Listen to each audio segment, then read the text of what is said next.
Hey y'all, it's your girl Toyia T. And today we have a really exciting show talking about what we're preparing our young people for. Before we jump in, I have to take a moment to appreciate my earrings from Victory Lane Boutique in Cincinnati and my hair by Luxurious Styles.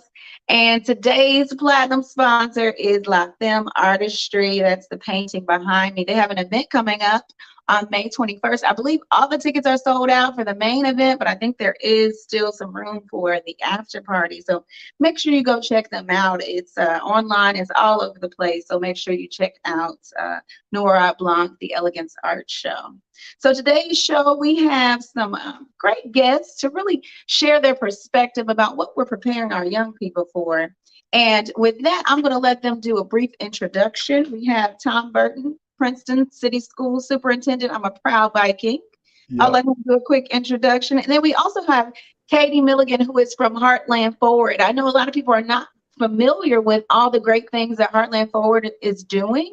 So I'm really excited to be able to share that. So I will have Katie do her introduction first because we always do ladies first over here. Yeah, you Fantastic. Thank you should. so much for having me. So, my name is Katie Milligan. I'm the Director of Innovation and Entrepreneurship for Heartland Forward. And Heartland Forward is a think and do tank based in the heartland of the US. We cover 20 states. So, we have Texas up to the Canadian border through the Dakotas, over to Michigan, Ohio, down to Alabama, everywhere in between. We're focused on four pillars: innovation and entrepreneurship, health and wellness, workforce development and human capital, and regional competitiveness. And I said we're a think and do tank, and that's because not only are we bringing research to the work that we're doing, but we also have programs to actually take that research and put it into action. So I am on the programmatic side. I'm very proud to be and doing work around innovation and entrepreneurship that I'm happy to talk about a little bit more. Yes, well, we're glad to have you. Thank you, Katie. And Tom, you don't need an introduction, but I'll let you do one anyway. Oh, hey, all right, let's go now. My name is Tom Burton. I'm the proud superintendent of Princeton City Schools, a position I've held for the last 5 years. I've been 8 and in Princeton City Schools and 36 in education. But enough about me. Let's get to the real. And the real is this beautiful community that I'm blessed to be able to lead. So Princeton's routinely seen, if you don't know about Princeton, Princeton's located just north of Cincinnati. It's routinely seen as, if not one of the most diverse school districts in the entire state. The population is unbelievable, and we're on the rise for sure. Last year, in fact, we were number 11 in the entire state in student growth. We're looking for another jump this year, so we'll see once the results come in. But the reality is we have an unbelievable staff that loves our kids and that loves them so much they have high expectations.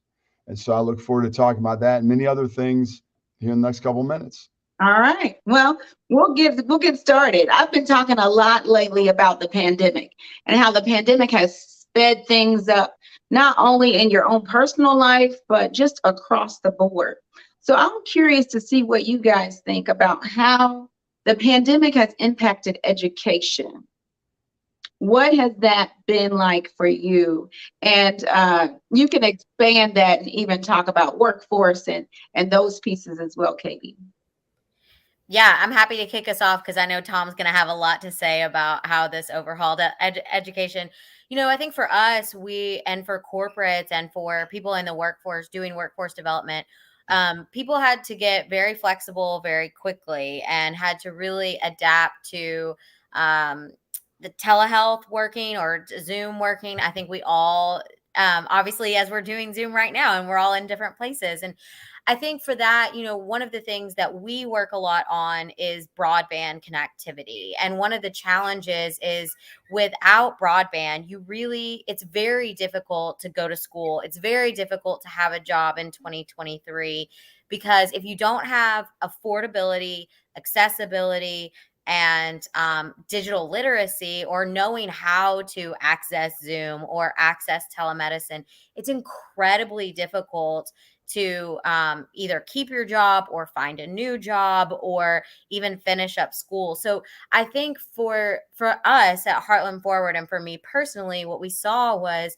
just how much that the pandemic showcase the lack of broadband that we have in this country. And that's not just urban, it's not just rural, it's really everywhere. And so for us at Heartland Forward, we're really doubling down on our investment in broadband and working with the federal government to make sure that people know that there are programs out there and available for Heartland states to help them offset the cost of a device or help them pay their bill and help them get online. And so for me, broadband is the big one. So I'm sure that's a huge issue for Tom as well.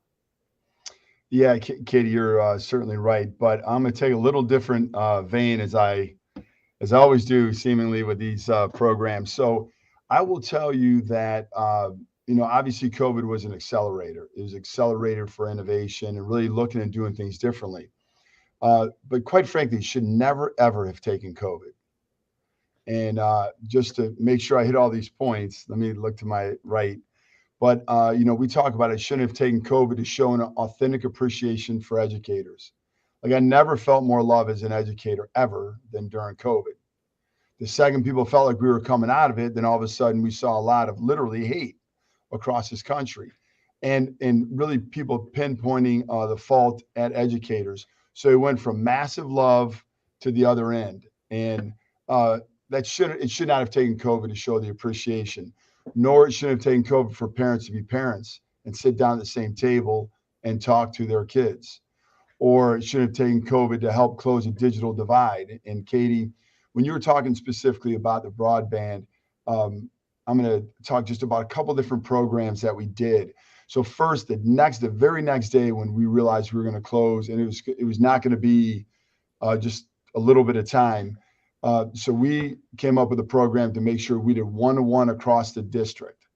And we had a 3-year plan to do that. Obviously there's a big financial burden on districts to do one-to-one, and we weren't there yet. So we accelerated that significantly. And I was really, really proud of not only that, but the fact that we provided MiFis for not just students, we provided for families. And that's a very different tact on it. We went to different apartment complexes and we dropped off 20 MiFis and said, please set them up across your complex so people can have access to the internet and much, much more. So it shouldn't have taken COVID for that, nor it should have taken COVID to really have us be serious about food insecurities. And I'm not trying to be Nostradamus, but I remember I was taking 100 pizzas to frozen pizzas to St. Mike's. And I remember going there and then going over to St. Monica's. And I remember moving all this food around. And I said, it's going to be interesting to see if we're serious about food insecurities once the pandemic is done. And it's been revealed. We're not as serious as we need to be. And then also just 2 other quick points.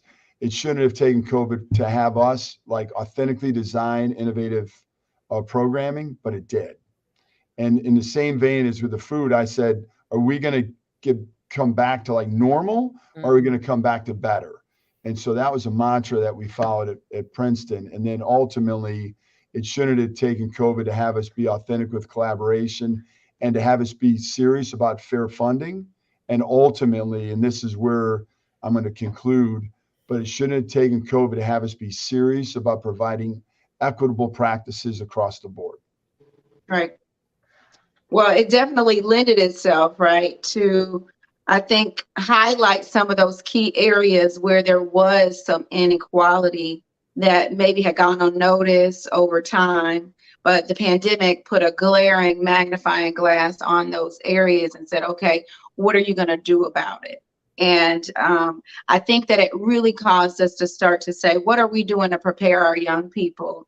And are we doing the right things? Because we are now in an international society, and especially with the pandemic, now you're seeing how are we competing across to other countries, not just in the US, but across country. They're doing a lot more than what we are doing. And so that brings us to our next question of, what do you think we need to do to prepare our young people for what's coming? Because we've talked about the fact that we just came through the pandemic and now there may be a recession bigger than the 1920s crash. how is that now going to be something more that we need to prepare them for? And what do we need to do in order for that preparation to be sufficient? I'll jump in and I'll say that actually, I'm going to go back to something you said. So Thomas Friedman, a long time ago, wrote a book called The World is Flat. And it was a huge book that a lot of people had as paperweights. But the book was actually really revolutionary back at that time, and people really didn't see it. And so I'm going to add something to it. The world is flat, and my friends overseas are actually living next door to me, right? Because it's so easy to communicate, it's so easy to collaborate, so easy to do that. And that's what I think that to help our kids prepare for the future, we have to think so very differently. Like I could ask you guys 3 questions right now, and I'm going to tell you, I'm going to get 2 out of 3 already. And, Toyia, obviously we know each other a little bit, but Katie, we just met. But how is it possible that I feel that confident? I can't read minds, but it's the way that we traditionally think. So if I would say, I want you to think of a color, I want you to think of a flower, I want you to think of a piece of household furniture, you probably thought of red or blue, rose, tulip, or daisy, and couch, love, seat, or chair. It's the way that we traditionally. Lily. I got a lily. Your lily, yeah, but okay. So I was 2 out of 3. That ain't bad, right? So, but I say that only for this. So for our kids to really be prepared for what's coming next, they need to be prepared for the unknown. Because it's not like it was 100 years ago when I was in school, right? You knew what was going to happen. We're preparing kids right now for jobs that we don't even know exist. And in fact, when you look at, and I wish I had all the data right in front of me, but I would say this is generally very, very accurate. So when you look at the top 10 skills that were needed 10 years ago versus the top 10 skills that are needed now for the future, there's only 2 skills, and that is a fact. There are only 2 skills that are on both lists. And so when we're preparing kids and when we're thinking about what's coming next, we need to prepare kids to be fast thinkers, fluid thinkers, and flexible thinkers. What are those 2 skills? Is it construction and healthcare? No. It's basically thinking creatively and another one. I'll actually pull it up while Katie's. Okay. No, sounds great. And sorry if you get a sneak peek of my co-host. The pup is trying to get in the frame. So, but yeah, no, and I think that's a great point, Tom. And I think, we really even struggle with this from a corporate and a workforce development standpoint, because we know that we're asking corporates, what do you think you're going to need? What does the workforce of the future look like? And to your point, if you ask 4 different corporates, you're going to get 4 very different answers. Some of the skills obviously will overlap, and things like empathy and creative thinking and the ability to work in teams, all of those things are universal. But the actual digital skills, I mean, technology is just outpacing our ability to adapt and change so quickly that it can be very intimidating. But what I think one of the things that we have to get better at as a society, and this is not on teachers, this is not on parents, this is on all of us, is exposing kids to all types of jobs and all types of technology. Because if you've never seen a UI UX designer, then how are you going to know that even exists in the world? If you've never seen construction VR, how are you going to design technology or software that's going to save lives in the construction industry? And so I think we all just have to get better about talking about it, because young people are so smart and they're getting more exposed through things like social media and TikTok and really asking great questions. But I think, as somebody who works in tech and works in workforce and nonprofits, I feel like it's a personal responsibility that I need to be talking to young people about, like, hey, these are things that that you could do, and that you don't necessarily have to have a college degree to do it. But if you do want a college degree, that's great too. And here's how you can do it. The other piece is, how do we get more young people into real life apprenticeships, internships, work programming that gives them real skills, that it's not just them grabbing coffee or, making copies. And we've all paid those dues. I'm not knocking it, but to learn skills and get that level of exposure. And I think that if we can figure out how to get corporates to really listen to educators on what are they seeing and really listen to young people. I mean, there are very few corporates or workforce working groups that have teenagers at the table saying, these are the things that we value in our what we want out of jobs. And I think we got to keep pushing for it. And I think it's going to take all of us. Right. It's a cross-generational, right? It's not Absolutely. just dad doesn't know best. You got to listen to the kids at this point. Yeah. A little bit. Yeah, for sure. And I would just like to add a couple of things. So we have 229 kids that signed to directly go into the world of work. And I was really intentional when I said 229 kids will sign to go into the world of work, because we have signings all the time for athletes, for music, for top 20, for all this stuff. So we do that. We need to start recognizing more from an educational perspective, because guess what? Toyia, you went to school, college, right? Yep. Katie, you did too. And what are both of you doing right now? You are working, right? But we failed to in education. And I'm really, really critical of this, because we failed to really, truly recognize our ultimate purpose. Our ultimate purpose is not to have a kid graduate high school. That is not it. Our goal in education should always be to get kids in pathways. Now, graduation is part of that, right? But to get them on a pathway. So we had a workforce signing yesterday, and we had 12 or 14 kids that actually happened to be able to be there. But everybody else is working, right? So they're not going to miss work to do a signing to say they're going to work. They're going to work. So I think we need to be really, really intentional to recognize those kids, what pathways they're going in, but specifically the fact that everyone's going to work. It's okay. Some may go into the world of work a little bit longer, or take them a little bit longer to get there because you go to college or military, but ultimately that's what they do. I love that. And kudos on that, because that is no small undertaking. And kudos to those students, because, that, to your point, like, we need to celebrate that the way we would if you were playing soccer at a D1 school. That it's truly amazing. And it's giving these young people such important responsibility. And one other thing, and then I'll let us go to the next question, but and we talk about like the work piece of it, but I think there's also been we really need to focus on the life skills part of it too. We've kind of talked about this in digital literacy. We've mentioned this, but budgeting, financial literacy, how to open a bank account and how to manage money and how to file taxes, how to talk to your employer that you just signed with about HR benefits, and do you need a 401k, and do you need to get health insurance? The answer is probably yes.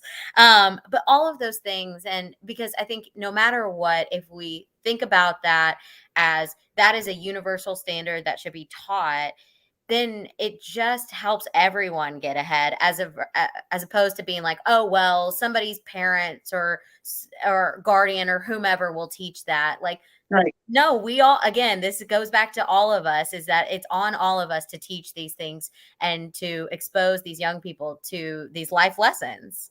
Right. Absolutely. I started my career in education, actually at Cincinnati Public Schools at Bloom, which is down in the West End of Cincinnati. And I was really taken aback by some of the basic things that I took for granted that my students had never experienced. So when you think about, filing taxes, and you think about having a bank account, we come from our own perspective, but don't necessarily think about the student and what they may have been exposed to and how that will change their paradigm for the future of what they're planning to do. So my next question that leads into it, I really want to know what has changed in the last 20 years. So I started at Bloom in 2002 and I left in 2004. So it's been 20 years essentially. You don't look that old. I was going to say, so you got your first job at 14. Yeah. I started at 22. I lied to them and told them I was 35 because I didn't want them to think I was too young to like influence. I love it. So I'm curious, what has changed in those 20 years? Tom, how long have you been at Princeton?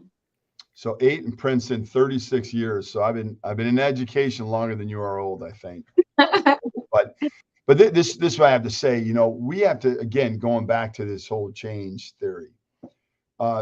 I talked to a guy who was maybe 182 years old. I don't know. He was really, really old.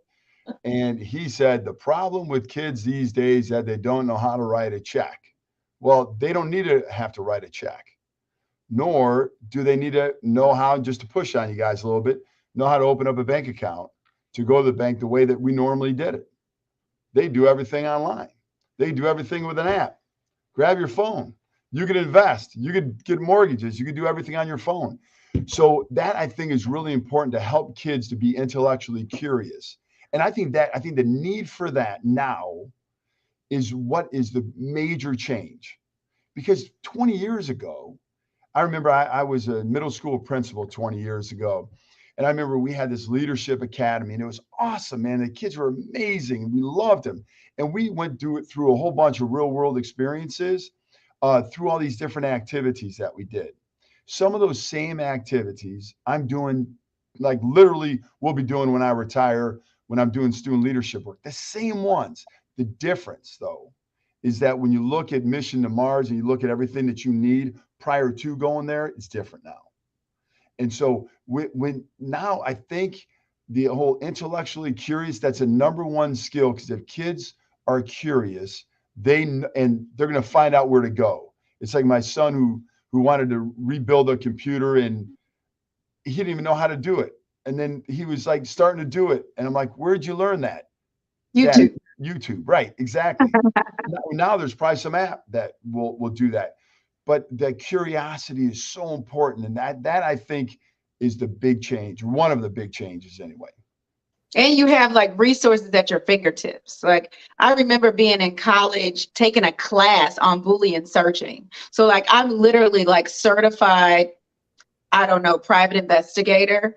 I can find anything that exists on the internet because of that class. So shout out to OU Bobcat here. I love it. I love it. What would you say, Katie, has been the biggest change?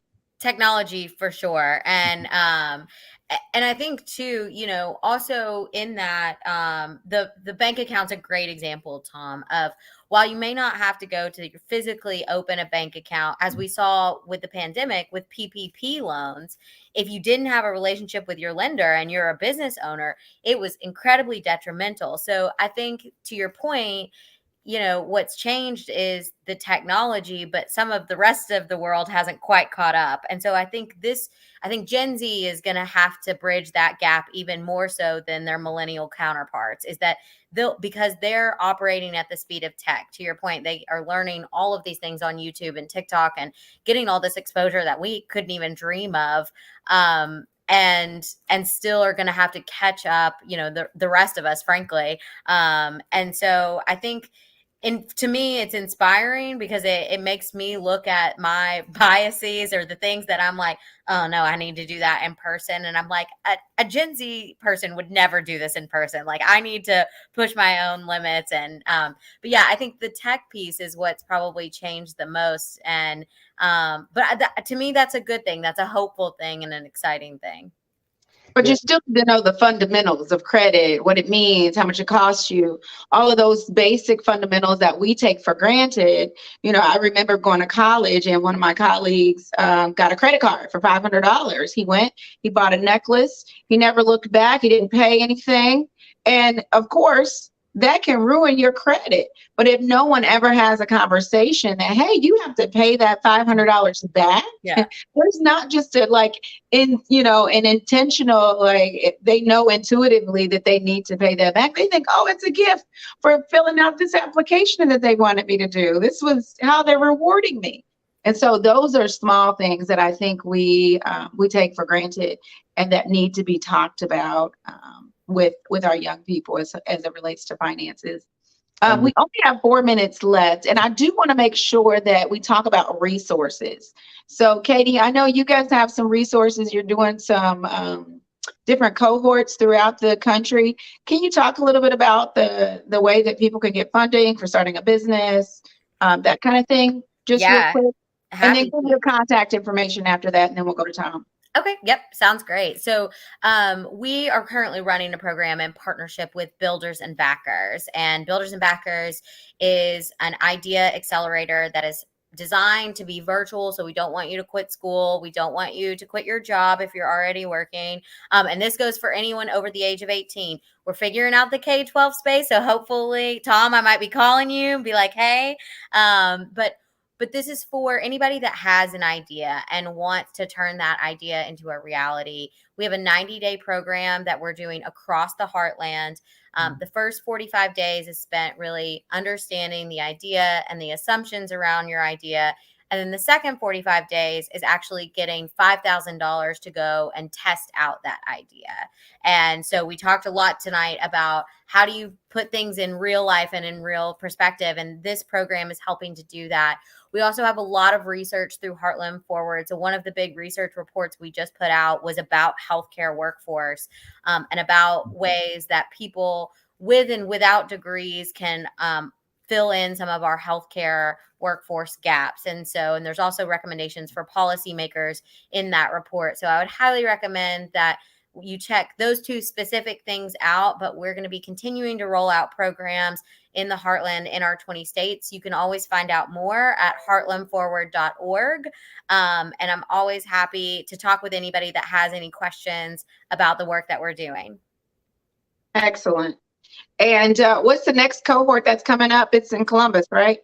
We're coming to Columbus in the fall, so Okay. excited to be in Columbus, and so we'll have hopefully 10 spots open in the fall, and so I'll keep you posted. But yes, we are in most of our other Heartland states, but slowly making our way to every state in the 20. All right. Tom, contact information, how do they reach you?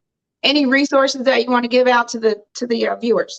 Sure. And I'd be glad to, Katie, to talk a little bit more about getting into the K-12 space, because quite frankly, a lot of times if they're starting at 18, 19 after they graduate, it's too late. Not that it's too late, but they've already curated a lot of ideas. And unfortunately, a lot of people have already told them no. Or they've said, you need to go to college or whatever the case is. And we know that they have great ideas. For sure. Yeah, our kids are absolutely amazing. And also that lends into authentic student voice, and there's nothing more powerful. And we're actually really proud to have many programs in Princeton about that. But anybody who wants any information, you could call me on my cell phone, text me 440-708-4800. Also social media on the gram. They liked it when I said that, but on Instagram at VikingDiff1 or Twitter at VikingDiffSuper. And I'd be glad to share ideas, to listen. I love to learn as well, but perhaps there's a way that we would be able to connect to help the global picture. Absolutely. Well, we thank you guys for sharing information tonight. We'll ask you to stay behind a little bit for the green room. And again, we're going to go ahead and thank our sponsors here. Just give us a minute. Thanks again. Today's episode of The Plug is sponsored by the following companies. At the platinum level, we have La Film Noir Artistry and their upcoming event, Noir à Blanc Elegance Art Show, on May 21st. For more information or tickets, visit lafilmnoirartistry.com or call them at 513-822-8047, where art makes a statement through a vision. At the gold level, we have the Minority Business Accelerator. The Minority Business Accelerator, now in its 20th year, provides comprehensive business assistance and access to critical resources to grow larger-scale African American and Hispanic-owned businesses. Its specific mission is to increase economic inclusion and empowerment in the Cincinnati region and beyond by providing customized analysis, resources, and funding to accelerate the growth of scalable minority-owned businesses. For more information, go to minoritybusinessaccelerator.com. At the silver level, we have the Cochran Firm. Car accident, wrongful death, police misconduct, Allow the Cochran Firm to help you recover a just outcome for you and your family. They said, let's get to work. Find them online at cochranfirm.com. Also at the silver level, Mayo Home. Mayo Home works with toddlers, youth, teens, and adults, providing individual, family, couples, and group counseling. They provide a therapeutic environment, build a sense of empowerment where clients can fully embrace their identity and gain the skills they need to be independent and confident. They do not have a wait list and are accepting new clients. Ohio Medicaid, private insurance, and self-pay are welcomed. For more information, go to mhyd.org. And last but certainly not least, at the bronze level, we have Lucking Online. If you have a need for any promotional products, John Lucking with Performa Albert Company has you covered. From cups and mugs to bags and swag, call John at 513-310-3162 or find him online at luckingonline.com. Also at the bronze level, Luxurious Styles, home of the Crochet Queen. You pick the hairstyle and it's achieved. Conveniently located off I-275 in Springdale Town Center, relax during your visit with complimentary wine and enjoy free Wi-Fi. Call 513-694-9604 to book your experience. The Plug thanks all of our sponsors for helping us keep you connected.